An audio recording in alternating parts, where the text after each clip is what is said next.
Yes.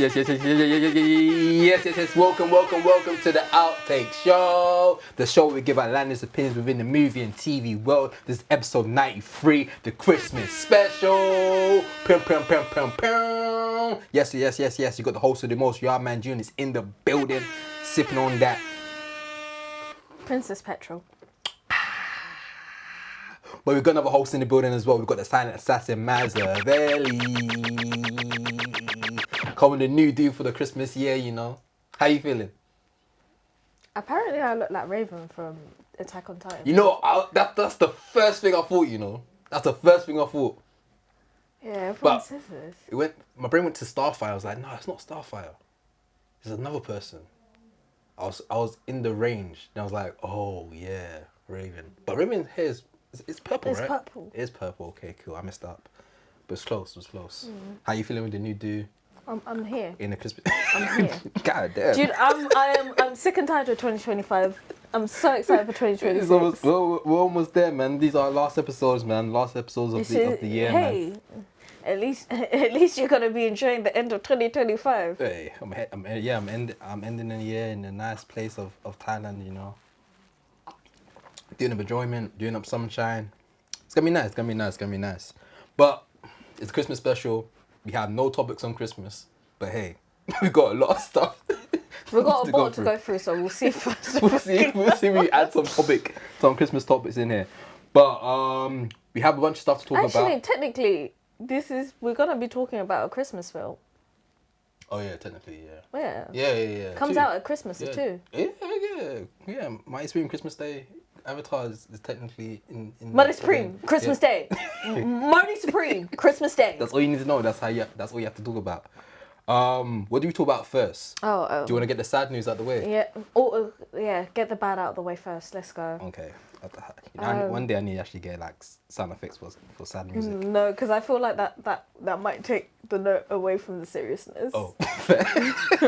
Let me put my drink down. Womp, womp, womp. No, but it's actually really sad, and it's weird because I've been talking about the director's work a lot as of recent. You said your favorite film with him was what, The Princess. One of my favorite Bride. films was The Princess Bride. Yeah. And it's because of the girlfriend, and then obviously we were talking about rom-coms as well, and so it just kind of full circled. And then sadly, Reiner, who's also the computer in The Bear. Yeah. He does a lot. He was even guest starred in New Girl as well. He was Jess's dad. Yeah, yes, he was Jess's dad.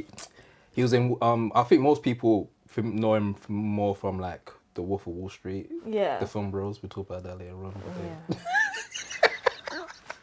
But yeah, it's weird. He passed away. Well, not even passed. Like he was murdered. He was emmed. Him and his wife. We've got to like censor it. Oh, you can't say the word on the live. TikTok. That's so childish, man.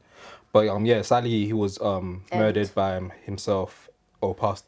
He was emmed by. He was emmed along with his wife, tragically, in the middle of the night. Allegedly. It wasn't. Was it the middle of the night? Apparently, from articles I saw. Because I remember that recently the Jimmy Kimmel, or one of the Jimmys, had an interview with Michelle Obama. Okay. And because the last time I saw him was like the last time they were alive was at Conan O'Brien's party. And so then that day, Michelle and Barack were meant to go and see them. Yeah. Because they were working on an expose, and I believe, you know how the Obamas love to do like produce documentaries. I mean, we've had a few this year alone. Yeah. So I think it was like they were going to also talk about that, other than just the fact that they were really close friends. Yeah. So that happened, and then there was sadly emmed, supposedly by their son. He's currently incarcerated. Yeah. And I think they've put him on bail. I don't know where he's getting bail money from. And I think it's like sad because there's a film called Being Charlie where it talks almost like a lot of people have been saying online that it's like he predicted his own death. Yeah, because the son has known for having a record of mental illness, drug addiction, as well. I believe the couple was found with their necks slashed. So whoever did this crime was definitely doing it with a With form the of emotion yeah, and behind it's it as well. such a close proximity. There's, you know, if I don't know how to like really discuss it. Like, they had to be comfortable enough to just be so close to someone like Yeah, that. to do it. And what makes even is the whole story is tragic, but like the daughter found them in the morning, like emmed. So it's like, this is like a horrific story about a very iconic director that's done a plethora of like amazing stuff in his works, and then to hear his passing going in this story is quite tragic. So RRP to him and his wife. Blessings. You have to send some condolences to the family because I'm sure Yeah. this during this time it's definitely It's very hard, heartbreaking and as I well. think it's also like really weird because he's played in such a huge factor in the film world. I mean, he directed your favorite film, Yeah. Harry Met Sally, Yeah. as well, and he was in the bear. He was the computer. Yeah. I don't know if he's gonna be in the next Yeah. season. He's now. one of those guys that's like, even if you're not really into movies, you've seen his face before. He's one of those guys that's a staple in the industry. And funny enough, like for like a older white man not to even have like a record of like doing anything crazy within his career, like he's every video I've seen that people talk about him, it was always been the best light. So for him to have somewhat of a clean career throughout the years he's been in the industry, it's quite heartbreaking to have him pass away in this manner. But I guess this is definitely something to add on about mental health, drug addiction, as well. So and then we And then have I think more so like at this time of the year, people can have, like we were actually discussing off camera, that people are dealing with such difficult times at this time of the year. I think it's always best to try and seek someone to talk to. So, yeah, like if you ever feel like this is an uncomfortable topic for you guys, please, there is help out there. yeah. RIP, condolences to his family as well.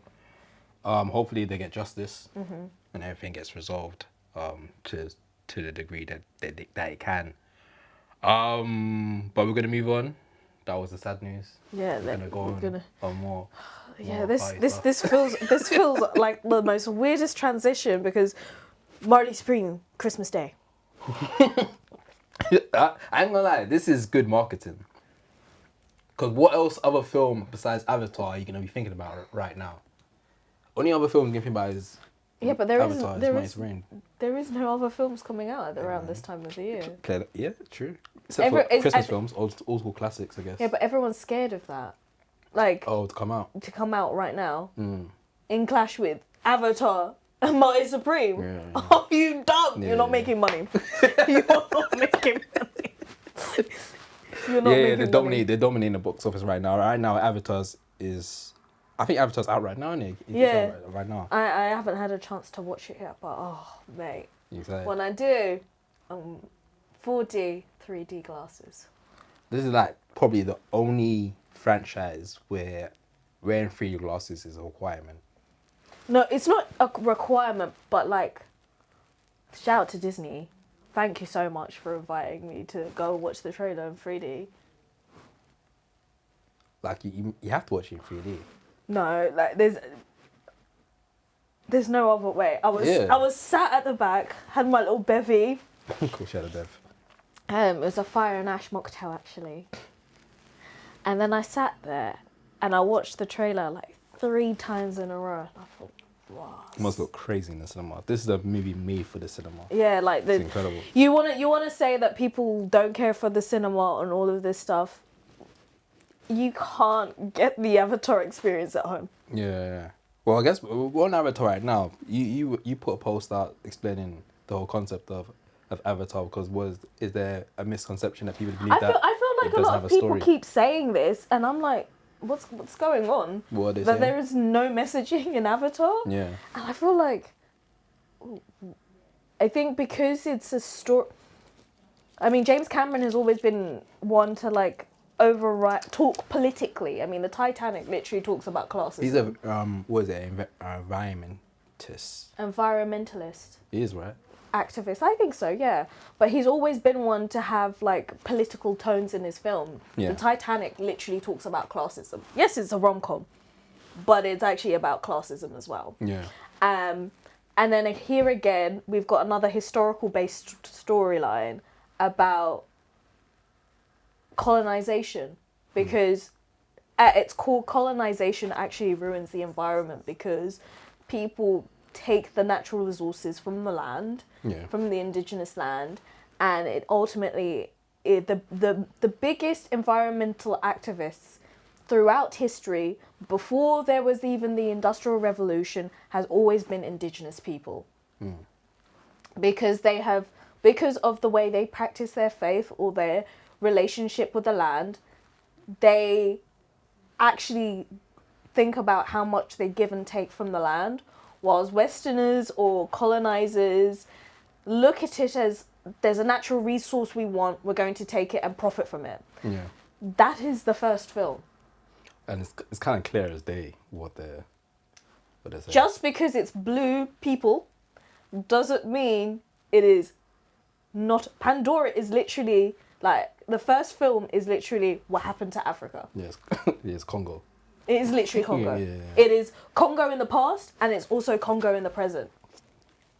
Yeah, like, it has not changed from Avatar, what, coming out 10 over 10 years, years ago. Yeah. Yeah, way over 10 years, mate. Yeah. And then you've got the next film, which is Way of the Water, which talks about the Polynesian people, more specifically the Maori culture. So James Cameron actually went to a Maori tribe, had a Maori chief actually take it on. He did so much research in terms of understanding the culture to then create this Navi subculture of what their water people are. Yeah. And then create the storyline behind it. So like, I think there was like a huge debate at one point where it's like, he's doing all these storylines that are obviously based on indigenous people, but it feels like cultural appropriation. The big difference between cultural appropriation and a cultural appreciation is cultural appropriation will take tiny bits of it without understanding anything, take the messaging out and completely misalign it. Whilst cultural appreciation, you're going out of your way to research it and try and either understand how you can create it into the storyline or make your own version of it so it's not completely a base by base copy. Yeah. I did hear people start saying that with Ways of Water. And with the third one out now, what do you think that one's gonna touch on in terms of subjects? So we know that the general guy, the really scary one, he has now become Navi. Yeah. Or has I think he's permanently, because his body's he's done out. Gone. Done out. So now he's like one of them, and one of the women that was like a part of the Navi who's had this like detached relationship, she's kind of like not having this relationship with the land as much. Oh, like we're supposed to care about Ewa, but Ewa didn't care for me. Yeah. So she's mad and now fraternizing with a colonizer. Oh, she's linking up with it. Yeah, that's what the trailer was giving off. They're linking up together, isn't they? It's kind of like, this is a horrible thing to say, but you know how like parts of Africa there was people who then started like slaving their own people. Yeah, I think the Woman King touched on that. Yeah. Because that's what happened. Yeah. So was it Ghana? Yeah. Oh shit, sorry. I didn't want to. But like, it wasn't just Ghana, but Ghana is one of the ones that is known. Yeah. But Snitch. wow, guys, we're not all Ghanaians. Not all Ghanaians. So she's basically like selling out her people for land for a man. Yeah.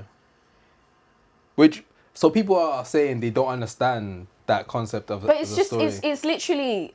When it's history. It's quite on the nose, isn't it? So real. Yeah. It's literally. how am I able to do the historical reference Yeah. with that much ease if there's no messaging? Yeah. So Avatar, in a lot of ways, is more than just a visual, like, No, it's a warning. experience. This is like a real like reflection on the world. And also, like, the idea that what had happened was the huge powers that be from Earth went to another planet to colonize it. Yeah. There are billionaires literally doing a race to go to Mars. Yeah. We are literally living through it. Yeah, for real. What do you think about literally the only human that's in this? What I've seen that's in the film from the trailers is the Jungle Boy. What do you think his role is gonna play in this? As is he gonna be quote unquote the white savior? Well, technically, I think he. Oh, sorry, man. Sorry. Mic. He's dealing with a lot of internalized guilt because he's the reason why his dad is still alive. Oh yeah. Spider, Yeah. that's his name. Oh, Spike. He, With the white dreads. Oh, I can't get over that. he is dealing with a lot of internalized guilt. Yeah. I feel like it may be a situation which addresses how some people will have a certain level of privilege, try and detach themselves away from it. You know how like you'll have like middle class kids be like, ugh, like honestly I'm so sick and tired of the rich people like taking advantage of this, and then like a Rachel Dolezal. Yeah. He's literally Rachel Dolezal. He's literally Rachel Dolezal. Yeah. Where the moment he can do something from his privilege, he almost might flake and drop it. Yeah. But in this case, I think it might be a situation where he might acknowledge his guilt in this, and he might sacrifice himself, which would be the turning point for his dad. Ooh. You think he will die? Because this is Someone's dying. someone has to die, innit? Someone's dying. Someone said the main character might die. The Yeah, way I they heard treated Jake Sully. Yeah. I heard someone say that as well. Yeah. But I think Someone has to if die. Spider dies, everyone's mad. Imagine a fight scene if he dies. Yeah, people Everyone are is riding. beefing. And bear in mind, there's meant to be 2 other films afterwards. Yeah. Do you think we'll get the other two? I think he's tired.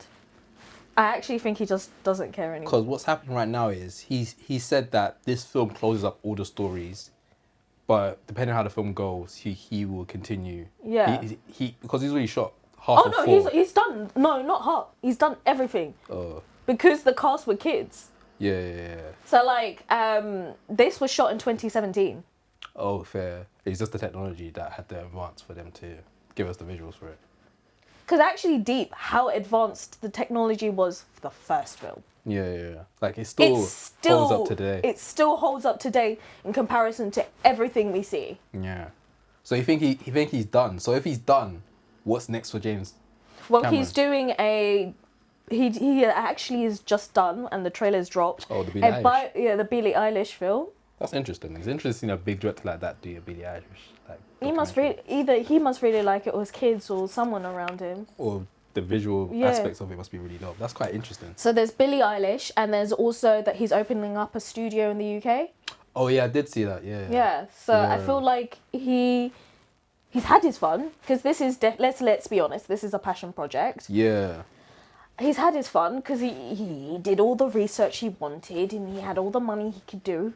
Yeah. Now he wants to try something different. Yeah, I just saw a report. I don't know if it's true or not, so don't hold me to it. But it was saying that he just became, like, on paper, a billionaire, which I won't disagree with because It makes sense, his but connections, the amount of money he's made. Who is he? What are these films under? Is it Disney, right? like this is He's made technically Disney billions with. Cause I don't think it's just Avatar. He's done films with Disney with. I think Titanic might be even under. Actually, no, don't hold me to that. But he's done a lot of films. Probably is under. Fucking what even type in? That's why you shouldn't drink during an episode. he's got a bunch of films. I'm just trying to see if what's Terminator gonna be under. Okay, it's not gonna. What I even type in for that. Terminator was a bad boy film. So he's got a studio that's coming In the UK, yeah. UK. Is this the same one that I saw online that was like... He's going to put so much money behind it. And I feel like... I mean, I've been waiting for this for ages. because ultimately a lot of people actually film a lot of stuff in the UK. I mean, when we were watching Knives Out, you can't. You could tell me as much as you want that was America, but as someone who grew up in England and went to churches in England, that whole place screamed it. They try to say, "Oh, we're in New York, bruh." No. You're not in New York. No. You're not. You tried. We're doing a countryside. No, you're not. No, you're not. No, you're not. Like, I can tell you wholeheartedly that is what a quintessential British church village is like. Yeah.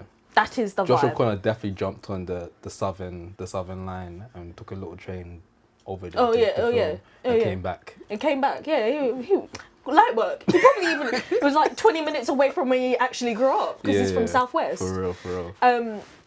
And then also like what was another film I rewatched? The Princess Bride actually in remembrance of Rob. Yeah. And I was like, these woods is giving like I'm going for a walk near mine. Yeah. I said, there's no way it's not British. Well, London is turning into a mini Hollywood now, with the tariffs and like how much it costs to shoot in America. Like, the whole of most projects are actually shot down here. Everything, if not all of them. everything is shot here now. Yeah. Like, we know people in production. Yeah. And some of these big films like Shot down the Pillion road. or Literally shot in the skulls. Pillion in or the ghetto. For the cheap. I mean Bromley's not the ghetto, but like Pillion or like Marvel, like a lot of Marvel films are shot in the UK. Yeah. Even Bridgerton, that's Greenwich. That's Greenwich, and I've actually again walked while they're filming, so I've been on set while they're filming Bridgerton. Like, it's not to say that it hasn't been prevalent. Like, the British production side has been so busy. I think it's nice to know that we're going to get funding outside of the government because they work so hard. Yeah. So It's really well We're probably looking to hopefully get more British films made from here. I think the staples of like My Father's Shadow and Pillion have really shown that we have the talent. We have the talent here. So, because these are two films that are doing pretty well for themselves right now, and both like quite obviously very different, but touch on different stories, on different people, different backgrounds, different sexual preference as well. So it's like for those type of films to get like get noticed in, especially in the award season, shows that not only that we can make these type of films, but you also enjoy them as well. Mm-hmm. So it's kind of exciting to see how next year looks, especially with obviously BFI. I think we spoke about a few episodes ago. A BFI getting like a big budget. Well, not a bigger budget because it's not that big, but a bigger budget to start producing more films as well. So it's kind of exciting to see what London looks like in the next few years in terms of film production. I just hope that everyone is actually being paid, because the thing with knowing so much with what happens on in production is knowing that a lot of people are doing it out of the love of the game, which is great, but a love of the game is not going to pay your bills. Yeah, it's a lot. There's a lot for the people in the industry, but people are it's definitely hard out here for people in the industry, like bouncing from one job to another. Because think about it, like most of these films take away like a lot of your time, like half of the year of your time, maybe even more. Like, I mean, I even spoke to someone that did the rig for 28 days later. 28 years later with the iPhones and the amount, like, shout out to and I was having, is it bleep that name? Okay. I'm just gonna add work. Cool. That's it. Shout out. Okay. But bleep it just so that it's consistent. Not the edit notes. Sorry, Junior. But also, like, because he was saying, like, it takes you a couple of hours because it's like 10, 15 iPhones around one person just to film it for a rig. Yeah. And then that's making sure everything's set up correctly, the angles are exactly the same, so you have to make sure that and you're not paying them that much money. That's crazy. So it's crazy. Well, you open another conversation because 28 years later, of course, you've seen the film that's coming out in January, probably like earlier this year. Now that other people have now seen it. The film's coming out soon. Once this is out, the film will be out in the next 2-3 weeks. And then I technically went to the second screening. So what information can you give about? I think 28 years later. Sony, please. The Bone Temple. Can we just allow me, because this is free marketing. Please. I genuinely think that Nia DaCosta did a phenomenal job. You know what? Yeah. She definitely deserves her flowers, and I know you watched Heather for the first time. She's a phenomenal director. I know we had the Marvels, which sadly was just a setup, but we've had Heather and 28 years later Bone Temple. Wow. Yeah. She placed so much depth in a horror film, and recently I did a post about how 2025 is the year of horrors. Yeah. I'm so proud of myself for the amount of horror films that I've watched. Yeah. You're getting better at reacting to them. I mean, I did scream at 28 years later Bone Temple. I'm sure you did. I'm sure you did. And I'm sure Timmy was like, what the fuck? No, because we both jumped, so it was okay. Shout out to Timmy. Shout out to Timmy. But there was a chance that I might have been. There was a chance I might have not gone into that screening. Oh really? But we know Chris. Who's Chris? You know Chris. Shout out to Chris. So Chris was in the screening. Oh, bleep that. And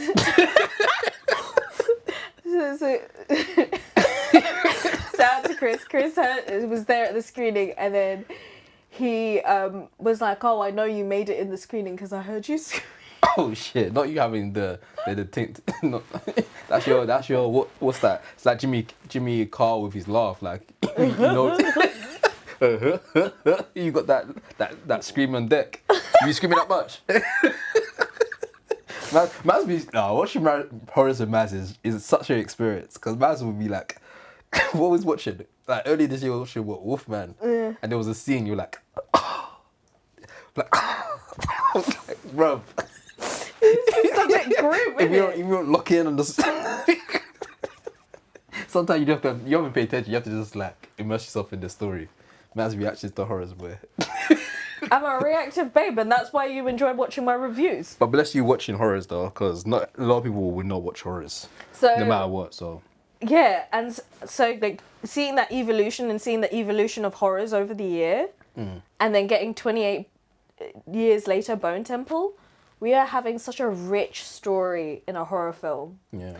And more importantly, we're getting a lifetime performance from Ralph Fiennes. Oh, you're saying that then? I'm saying it now. That it is a performance of a lifetime. Yeah, from the trailer, it looks like this film's kind of his story. It's unforgettable. Yeah. Unforgettable. 5 stars. It's even been reported that because of people, so a lot of film critics got to see a screening for it quite recently. Because of that hype of it, I don't know. They've already. Sony's announced. No, they've given the green light, and I'm kind of glad. Green light for what? For the next film following Bone Temple, because I'm so glad that I don't want to say any more, but I'm really, really glad that we're getting that. And we also got not just an amazing performance from Ralph Fiennes, but the performance we got from Jack O'Connell. Seems like he's going on the run. He is a phenomenal villain. Yeah. If you want me to hate someone, I'm glad it's him. Because at least he looks good doing it too. Go, bro. I need to get a barking sound effect, bro. Calm down. Do you want me to do it? No, you're asking, I can add if you want. Can I bark? Don't mind if I bark real quick? Oh shit. But yeah, I'm super excited to watch it. Like you mentioned, I saw Heather. I'm blown away by the what's her name again? Nia DaCosta. Nia DaCosta. I think she's one of the ones, and I'm hoping this is the film 28 years later, The Bone Temple is the one that kind of make people more aware of who she is. No, put some respect on her name. Yeah. I really am excited to see what more we're going to get out of her career, because god damn, shawty. No, she's sick. And for her to do you made that. different genres and stuff as well, because I think her earlier start was like Candyman, which I thought was quite good. And then, of course, now she's graduated and did Heather. She done the Marvels and now doing this. it's quite interesting. I really like directors that are able to bounce between genres and still do a great job. So kudos to her. I think that she'll be up there with Ryan Coogler in no time. I think so too. I think so too. In no time. I think it's just one more film. I think so too. It's gonna take her longer, not because of the talent, just because people just she's a black director, a black female And director. she's a female director. So it's like people are gonna dismiss her. I think because right now I think she should be. I don't know if she's ready to be talked in the same vein of Ryan Coogler, but I think she should be talked more than she is right now. Yeah, no, I mean she's getting there. Yeah. She's getting there. So shout out to that. Can you imagine? Can you imagine if she did a film written by like Ryan Coogler, produced by Jordan Peele? Oh my god! Also get all the black people together. Yeah. See what happens. This is for the Iggers. Hey, Strictly for the Iggers. Jordan Peele needs to sit down and figure out what he needs to do next. You need to talk to Jordan. Shout out to Jordan. You Jordan again? Jordan. Who Jordan? Who's Jordan again? You Jordan again? Okay, what else we going to talk about? So we got a lot. We did mention Avatar. We do have another big film coming out this Christmas as well. Mighty Supreme Christmas Day. Supreme. Probably the most hyped film at this current moment right now. Y'all want to talk about that? Oh, yes, please. So this is a A24 film starring Timothée Chalamet, directed by Josh Safdie, part of one of the Safdie brothers. I was Josh Safdie's muse for Uncut Gems. And this is probably the most hyped up film to be talked about, mostly because of Timothée Chalamet's press run. Last episode we had a friend on the show, Hashi on, and we spoke about the Mighty Supreme jackets because they did pop up in London. Went crazy. Only a few people got the jackets. Bro, did you see how much the resellers are selling those jackets for? Bruh, thousands. Over $1,000. Thousands. Over $1,000. This is disgusting. Do you want orange juice? No, I'm okay. I'm still sipping mine. You drank yours fast. You I'm know. Yeah, I know. That's why. That's why I knew to top you up. I used to say I know so aggressively. He's acting like I haven't been hanging out with him for the past 3 She's tired years. of my shit, man. Yeah, the jackets went for a crazy price. This is so funny because this is a mixture of like high-end fashion or streetwear fashion with film people or film fans colliding together now. Because those jackets are going for a crazy retail price. Now, I don't even know if I said it on the show, but I've been wanting to get those jackets for a minute. But the thing is now, because they're so hype beasts, I don't feel comfortable wearing those jackets. I don't want the ones that they had. You see that pink one? I don't want England on my jacket. No, you see the pink one? Pink one, that's your bag. That's my bag. That's your bag. That's your bag. I guess I guess the question is, when are these prices of these jackets gonna drop? They're not gonna drop. You don't think they're gonna drop? No. Let's because it's a limited edition. But let's say Timothée Chalamet doesn't win an Oscar, and after the Oscars he doesn't win. Mighty Supreme gets nothing. I'm talking about the resale price, not. No, they're not gonna drop. You think they're gonna keep it to 1,000? Yeah. Until like next year? Yeah. Summertime? Yeah.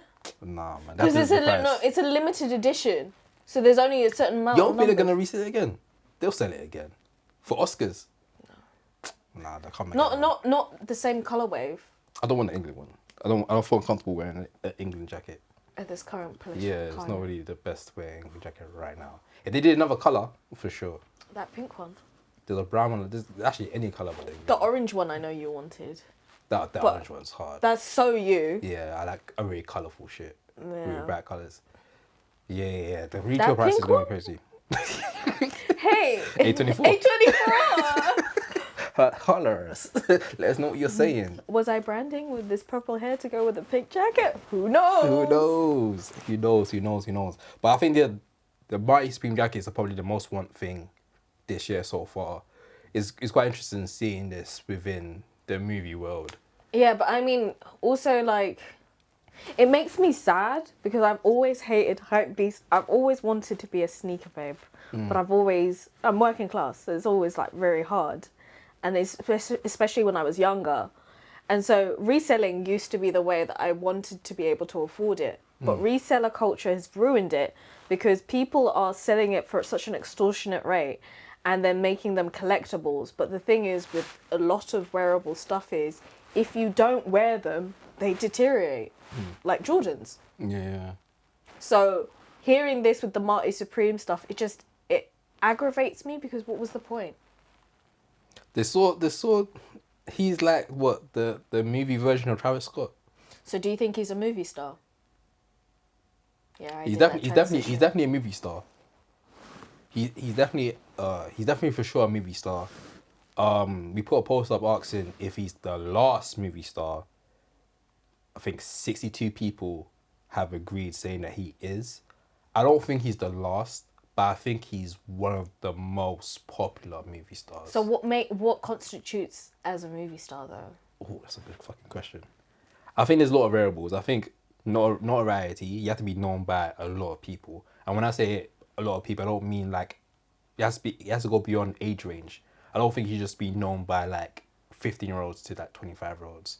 I think a movie star needs to be known by an older audience or even a younger audience. Which, saying that, I don't know if Timothée Chalamet hits that yet, because I don't think my parents will know who the hell Timothée Chalamet is. They don't know who Brad Pitt is. So you'd say that Brad Pitt is like almost like a pointer to tell you who's a movie star. Yeah, because even like shout out to Tom Cruise, that someone that is known more than just their age range. Tom Cruise will be known by an older audience, and then a very young audience will know Tom Cruise. I think that's the power of a movie star. I think there's a new generation of movie stars where Timothy hangs in, where it's like he's known by millennials and Gen Z, and I think that's the new bar for a movie star. Like a Gwen Powell, I say he is a movie star. Zendaya is a movie star. David Johnson is a movie star.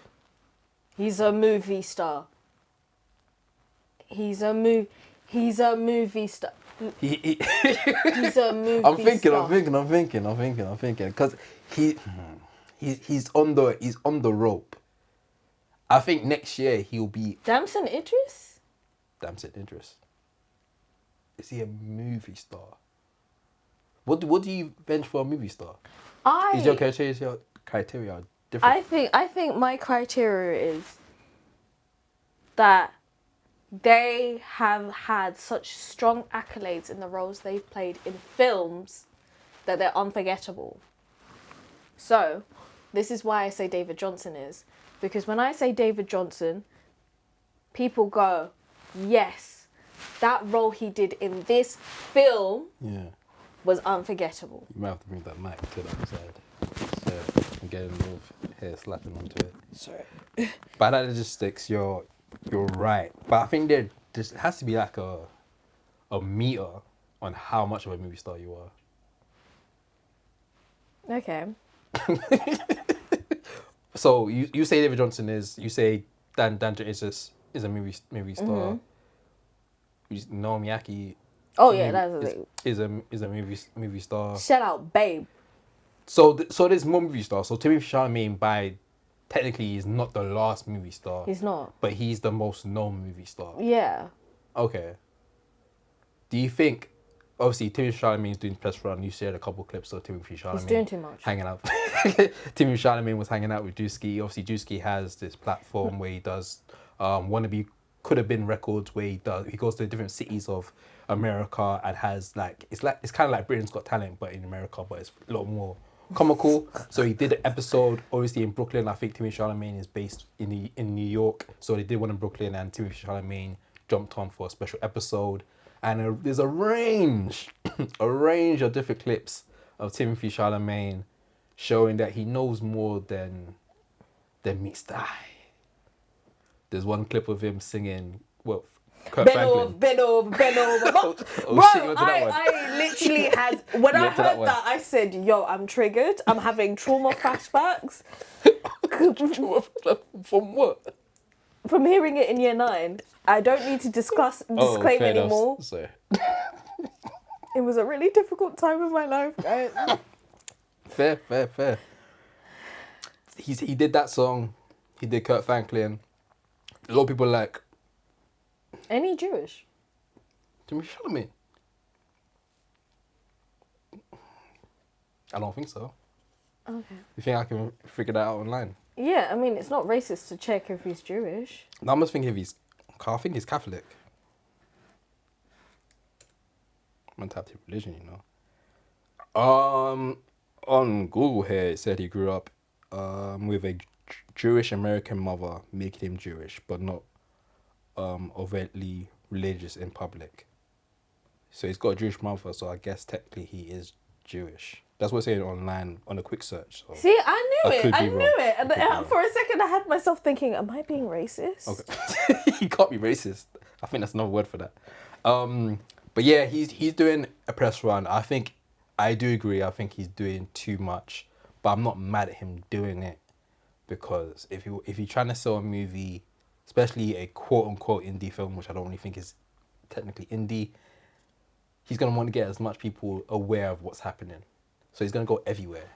Yeah, but there's different ways he could have done it. You know what would have been a really great skit with Drewski? If Drewski had dressed up as a ping pong player in role as Marty Supreme and done an interview with Timmy. Yeah. Do you think because the press run has nothing to do with ping pong is the issue? It's too chaotic. Yeah. It's too chaotic. There's a way of doing it. Like when he did Bob Dylan and he did that interview with Nardwuar. That is beautiful marketing. Nerd word. Nerd word. Yeah, that was amazing. It makes sense because it's music related, I guess. Yeah, that was amazing. Like, because then you actually saw the amount of research he went into it, how much he loved the game. Yeah. Like, it was so good.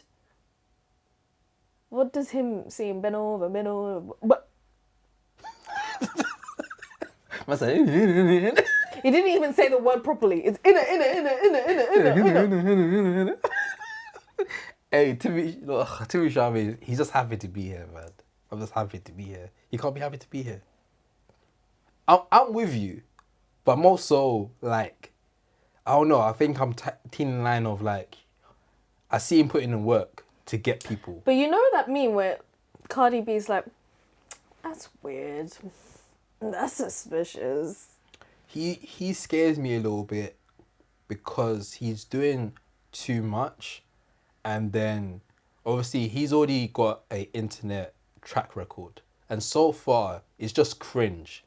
But he's doing so much that it could scare me that something might pop up from the timeline where it's like, oh, this guy said something offensive. Because he definitely seemed like someone that said the N-word at least once during the song. There's no way Timothée Chalamet listened to a hip-hop song and did not say the N-word at least once with his white friends. Look, at the end of the day, he used to do reviews of Xbox controllers. So who am I to judge? But I'm saying, that's suspicious. That's weird. But I guess it's hopefully it's working because the film not. I mean, it is. Look, we're talking about it. Yeah, but would people actually go to the cinema outside of us? Like, would the Drewski audience go to the cinema to watch the film? On Christmas Day, hell no. they're going for the family walk. You gotta wait for next year, July or January, sometime in January. They're gonna go for a family walk on Christmas Day. Probably, yeah. Yeah. For real. Speaking of Mighty Supreme, so we posted a lot of stuff regarding the last episode speaking about Mighty Supreme. One of them was talking about if it's an indie film or not. So the budget of the film, so it started off with Variety, very on and off relationship with those people. But they put a post saying, is Timothée Chalamet gonna save indie film because of the press run he's been doing? A lot of people were really like questioning whether or not is Mighty Supreme even a indie film if it's 70 million. My bad. We lit. Turn up. Do you need tissue? Sorry, Junior. Do you need anything? Nah, it'll dry. I'll just smell like Prosecco. It's a Christmas party. Christmas special! This is literally our office party. That's the worst part. This is literally our office party. Literally. So because the budget's so high, people are questioning whether if it's indie or not. We put a poll out, asked people, is Mighty Supreme indie? A lot of people, I think it was 65% people agreed that it's not an indie film. So the question is, what is an indie film? I think because we're speaking to people who will know what an indie film is, they're basing it also on the budget. Yeah. Because that film's budget is crazy, y'all. I think it's 70 mil. Do you know how much 70 mil? What would you do with 70 mil? Won't be here right now. I'll tell you that much. Yeah, because we'd have like an actual studio. We'd have an actual... I even know if we'll have a few studios. Shit. A studio for Junior and a studio for Maz. And you'd be able to... You'd be able to tell because the colour schemes are different. Trust. Hella pink. Hella pink. Pink Friday for real. Bun Nicki Minaj. No, actually, don't. I don't want the bumps to get me. Oh, you got one fan base that got it. Yeah, no. I mean, I used to. I'll be real. Love Nicki's songs. I don't know about this Nicki. Yeah, though. she's moving kind of weird. But speaking on indie films, it's more than just the budget, I guess, with indie films. It's also about where the budget's coming from. So do you think A24 is not indie anymore? Because if that's the case, is Neon indie? I think they're still technically indie. I think they're indie I think Hashi's term of like a mid-high, where some of their films are gonna have huge budgets, but some of the films are gonna have low budgets, which most production companies don't do. So I think they have they're now doing more big budget stuff, which is a good thing because now we're gonna get like art house films with bigger budgets, which is gonna look quite sick. But I don't know. I think the word indie, what indie means or what people... It's going to have to rechange. It has to change a little bit. In definition. But at the same time, indie films are going to be very different because there is so much backing from big people. Like Stephen King recently said that the rights to some of his films is now going to be only affordable for $1 to make indie films. Oh yeah, he said that he was doing it for the uni class or something. Yeah, it's for uni students, for film students to do short films. Yeah. So I think that the definition of indie film, regardless, is going to have to change, which is an open discussion. But, you know, I think that it's a great time to be doing so during the precedence that is Warner Bros. And Netflix and the transition from the Neon's chief executive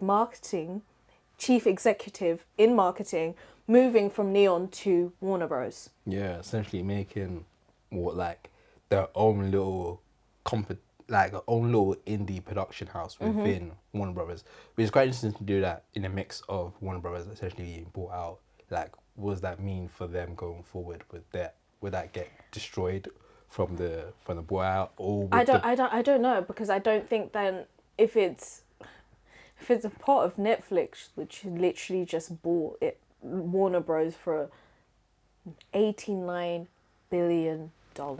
Yeah. $89 billion. That is exploitation central. Sorry, Netflix. Love your films.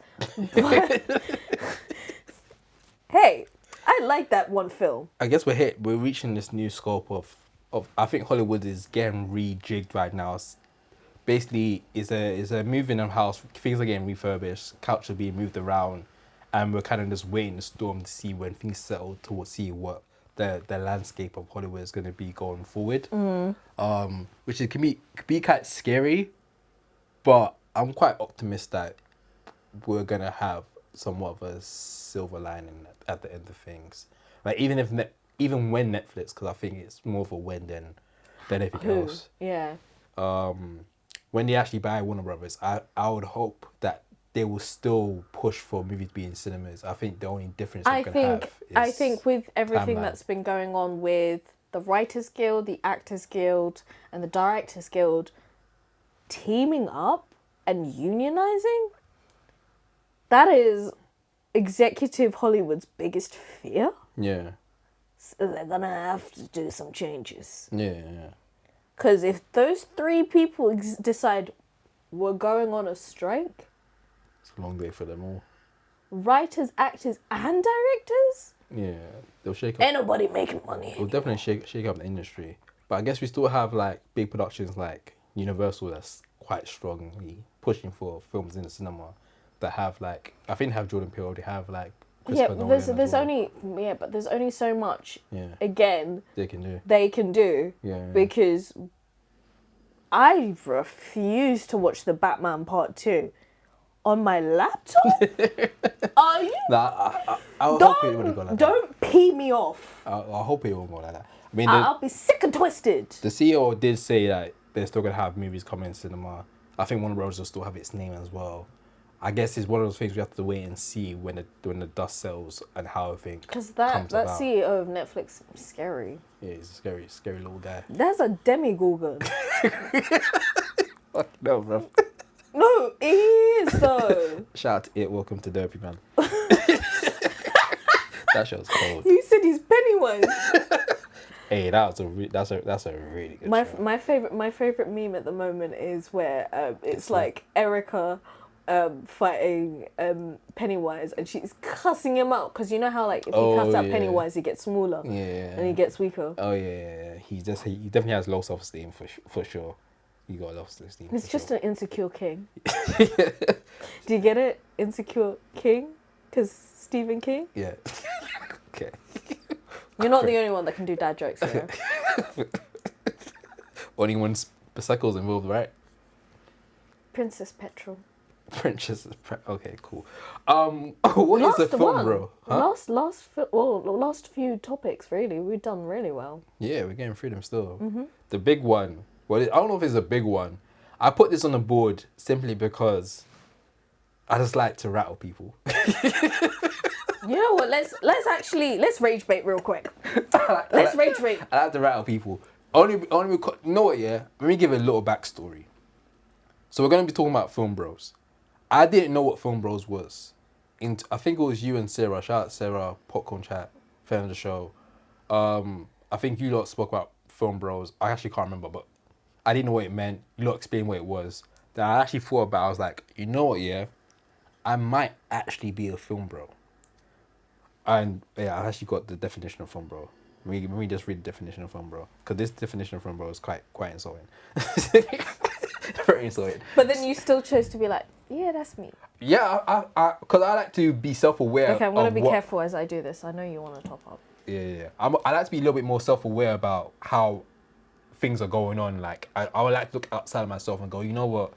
By definition, I guess I do fit this, and I like to make a change. So that's why that's why I'm trying to watch movies outside of that. So the definition of film bro, this is on Fandom.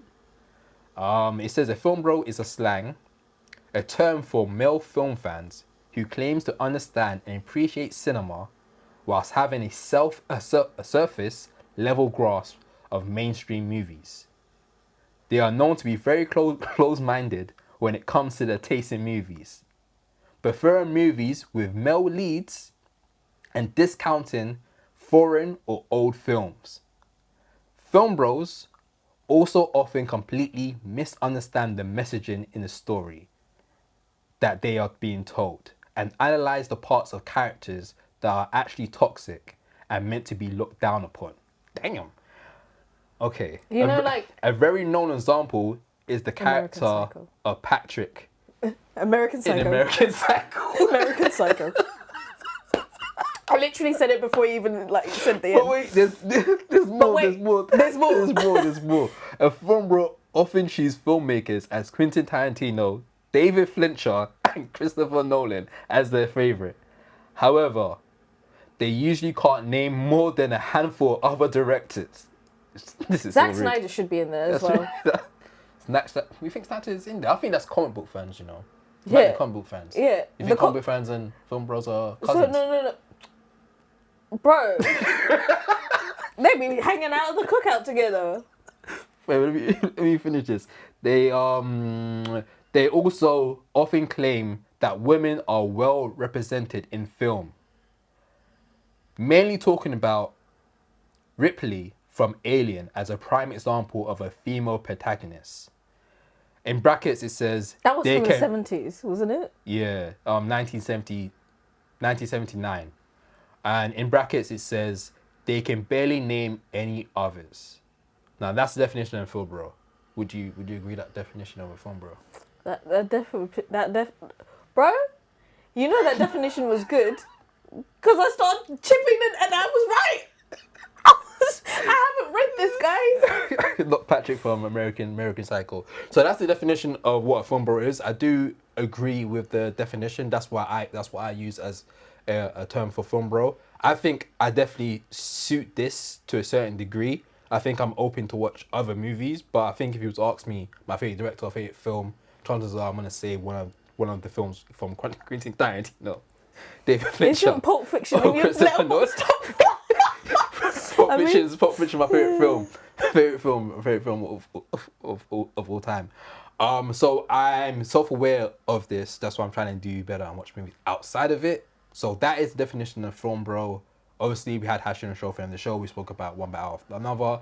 That film is now being added onto the list. We did put a post on that quite recently, and it's kind of balanced out where people are like, this is 100% a film, bro film. And other people are saying this film's just amazing. I guess the question is, I don't know what the question is. The question. You know what the question is, and you already know my answer. That's why you're hesitating. Yes, it is a film, bro film. It's such a cis white man lens. Oh shit, fair. Yeah. Everyone is just a fucking archetype. You did say that, yeah. There's no depth. And everyone's like, oh, but the cinematography. Cine's literally changed the game about how we record films for people that are doing twins, that aren't twins. Yeah. Are we going to just ignore that? Or is it because it's black? I think that's the main thing. I think film bro has a sense of racism or something around that where they seem to only talk about white. The proximity to white lenses. Yeah, specifically white male directors. I don't think everyone's a film bro. I think people have film bro tendencies because, like I said, I think I definitely suit some of these descriptions on here. But I don't know. I guess what I'm trying to do with this segment is kind of like, how do we evolve film bros or make people a little bit more self-aware of their film bros? Marty Supreme is a film bro film. Come on, man. No, you can't. But it is though. Look at the way Timothée Chalamet is behaving. That's a film bro. You know what's gonna happen? Film bro is gonna turn into a triggering word for people. Because honestly, I use that word, but I don't mean any offense when I use it. Like, I'm not trying to offend anyone. That's nice. You see, but you I think women use that word to diss people. Yeah, because it's not a good thing. It's not a good thing. It's not a good thing. But it's basically saying you're misogynistic in the way you see your film lens is misogynistic. Yeah. When you're right, you're right. And that's why I'm the silent assassin. So what would you recommend for people that are in that film, bro?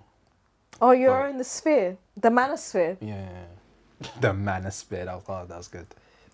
I would say, just watch things that you're not comfortable with. I mean, I literally watch horror films, and I'm a big scaredy cat. Yeah, that's true. Just explore. Just literally explore. Don't just. Oh no, because allow it. Watch something directed by a female. Watch something directed by a black person.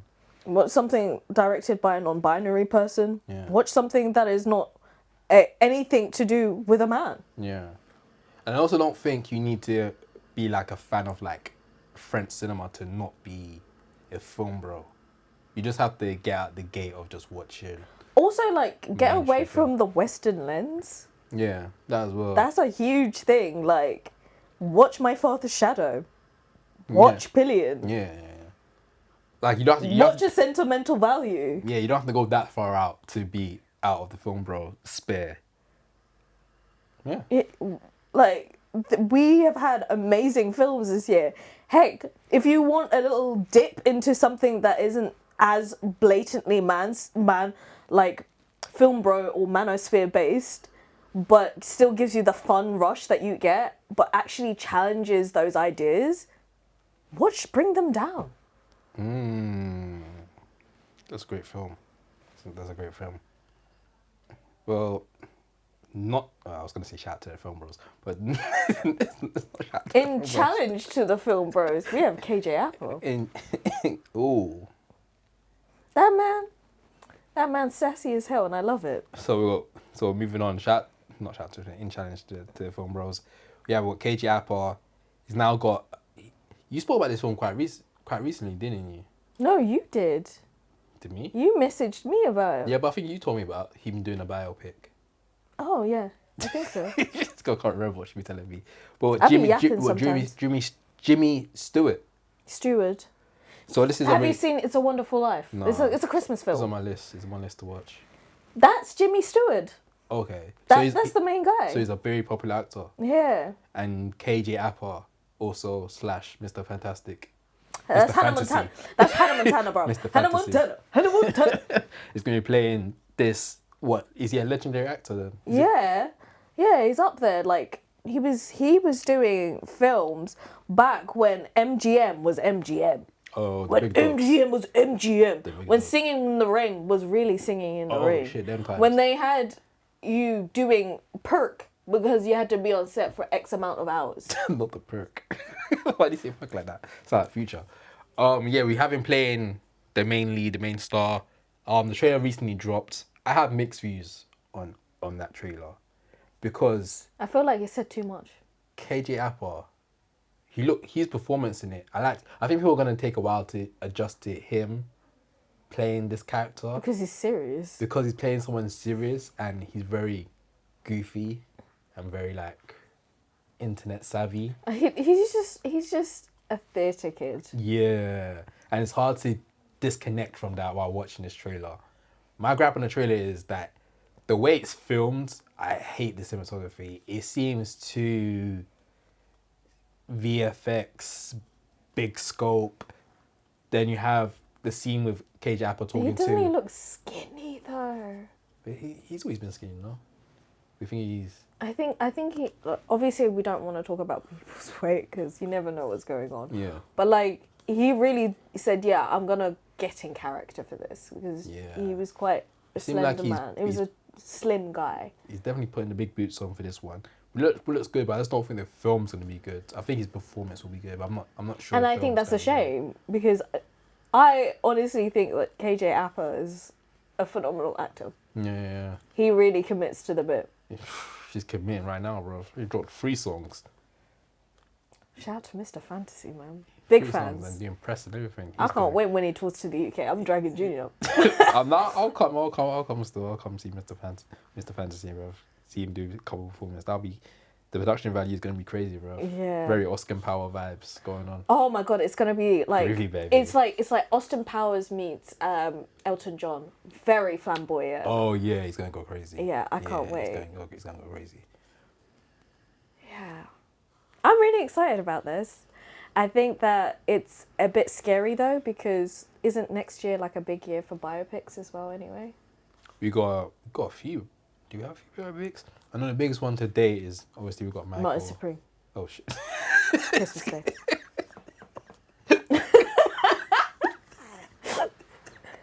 That's a Martin Supreme, which is technically Martin Supreme. in a weird way is kind of Christmas Day. It's kind of a biopic. It is a biopic. But I think the story is definitely not.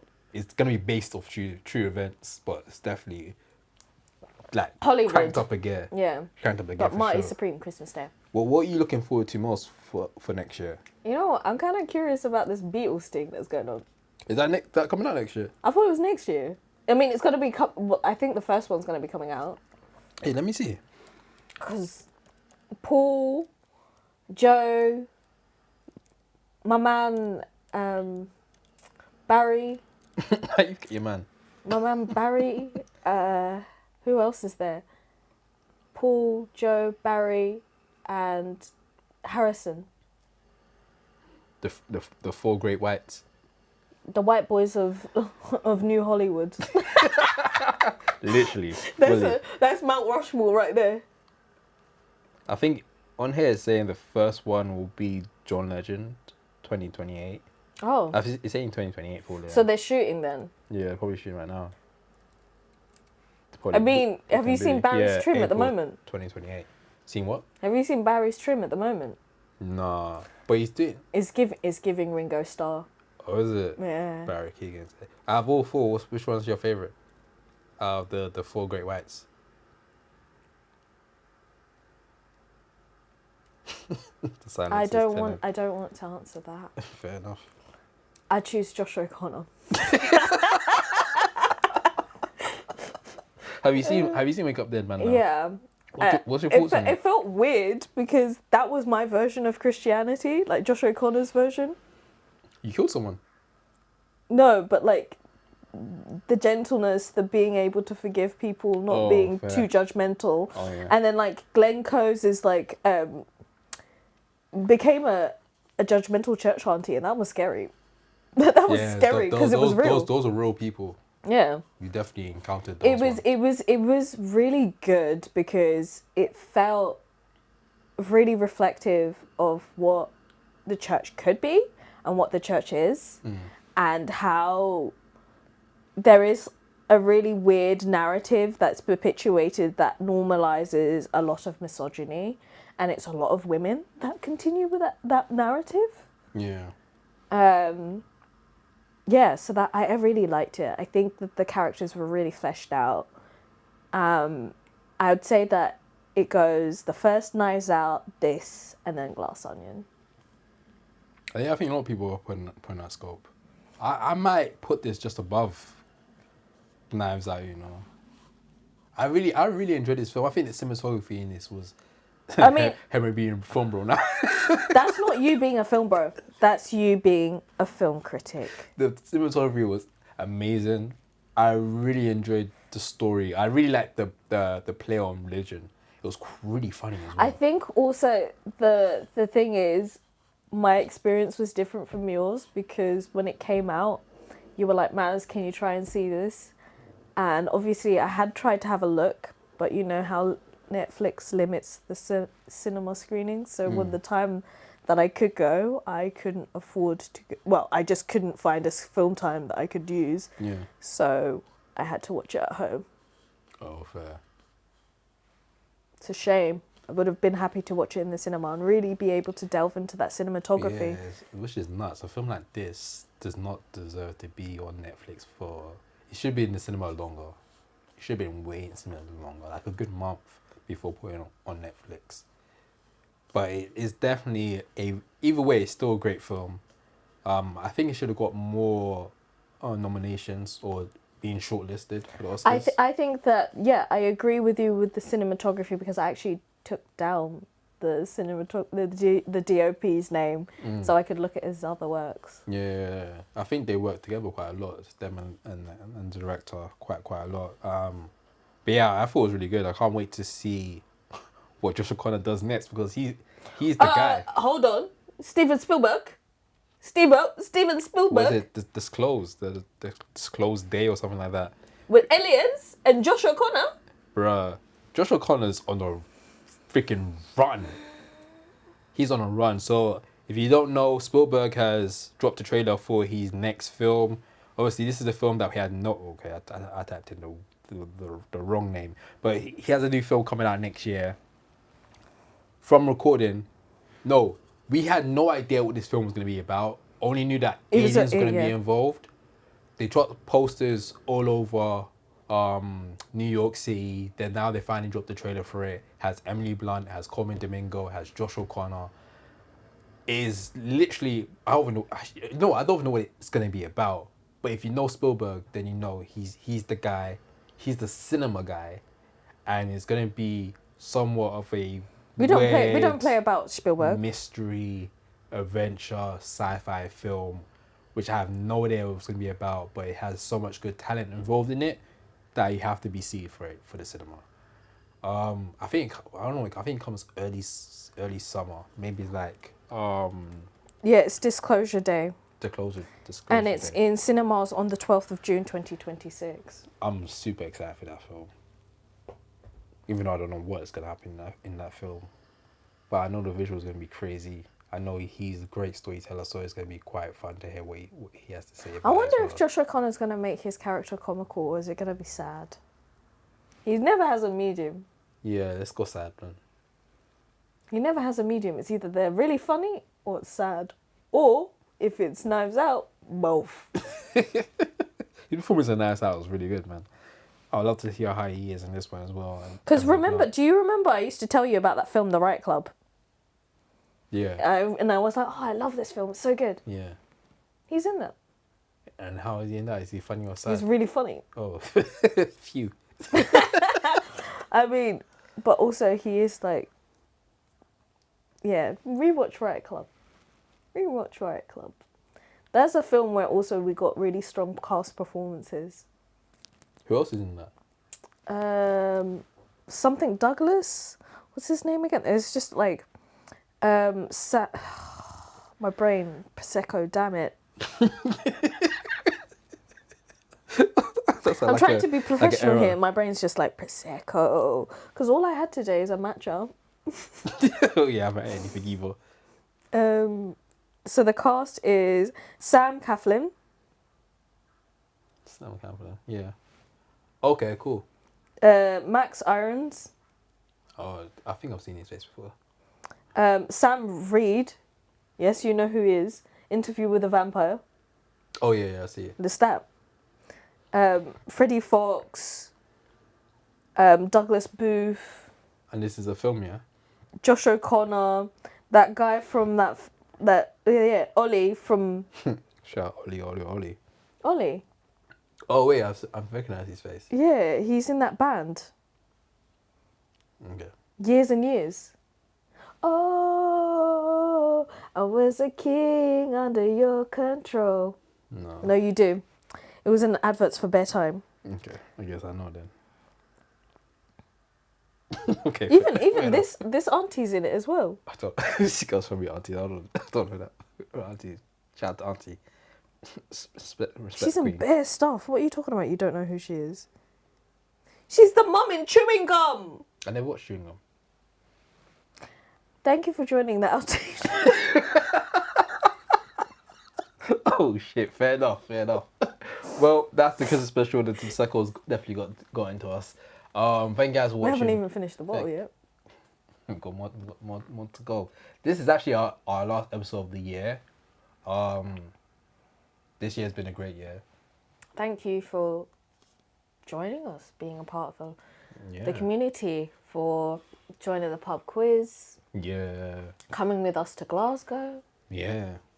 Next year is gonna be crazy. We're gonna do more events.